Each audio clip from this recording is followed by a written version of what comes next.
Hurmatli yurtdoshlar, O'zbekistonda 2026-yil 15-yanvardan 28-fevralga qadar aholini ro'yxatga olish tadbirlari tashkil etilmoqda. Mazkur umum respublika tadbiri xalqimiz aholisini birdamlikka chorlaydi. U kelajakni samarali rejalashtirish, hech bir hudud e'tibordan chetda qolmasligini ta'minlash imkonini beradi. Aholini ro'yxatga olish jarayonida xonadonlar bo'yicha yashovchilar soni, ularning yoshi, ta'lim darajasi, bandligi va yashash sharoitlari haqidagi aniq ma'lumotlar to'planadi.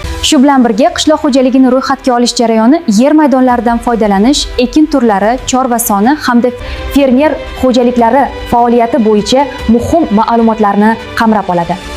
Albatta, ro'yxatga olish jarayonida taqdim etilgan barcha ma'lumotlar qat'iy maxfiy saqlanadi.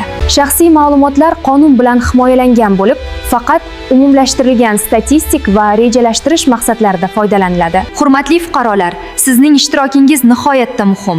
Ro'yxatga olish jarayonlarida faol qatnashib, savollarga to'liq va haqqoniy javob berish orqali siz o'z hududingiz rivoji va mamlakatimiz farovonligiga bevosita hissa qo'shishingizga ishonamiz. Bugun bergan ma'lumotlaringiz ertaga zamonaviy infratuzilma, yangi imkoniyatlar va kelajak avlod uchun yanada yuqori hayot sifatini ta'minlashga xizmat qiladi.